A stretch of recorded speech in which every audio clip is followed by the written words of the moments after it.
নফসকে নিজের কন্ট্রোলে রাখার 15টি কৌশল। চলুন এর আগে জেনে নেওয়া যাক নফস কাকে বলে, এর কাজই বা কী।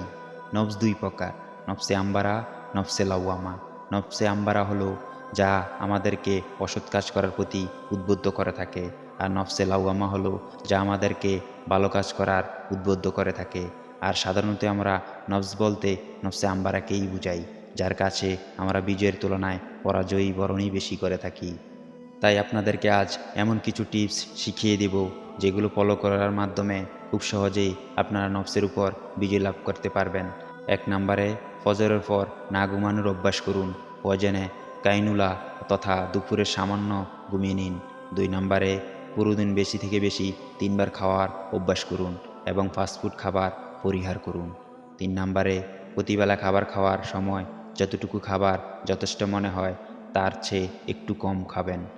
4 নাম্বার, অপ্রয়োজনীয় কথা বলা থেকে বিরত থাকুন। 5 নাম্বার, সকাল সন্ধ্যার জিকির আজগারগুলা পাঠ করুন। 6 নাম্বার, ইশরাকের সালাত আদায় করার অভ্যাস করুন। 7 নাম্বার, প্রতিদিন নিয়ম করে কোরআন তেলাওয়াত করার অভ্যাস করুন। হতে পারে তা কয়েক আয়াত কিংবা এক পারা, যে কোনো পরিমাণ। 8 নাম্বার, ঘুমের পরিমাণ কমাতে হবে। 9 নাম্বার, ফজরের পর কিছুক্ষণ ব্যায়ামের অভ্যাস করুন। 10 নাম্বার, দৃষ্টি অবনত রাখুন। না পারলে ওই সকল জায়গা এড়িয়ে চলুন যেসব জায়গা থেকে পেতনার আশঙ্কা আছে। 11 নাম্বার, সোশ্যাল মিডিয়া অ্যাক্টিভিটি কমিয়ে ফেলুন। 12 নাম্বার, প্রতিদিন কোরআনের একটা নির্দিষ্ট অংশ মুখস্থ করার টার্গেট নিন।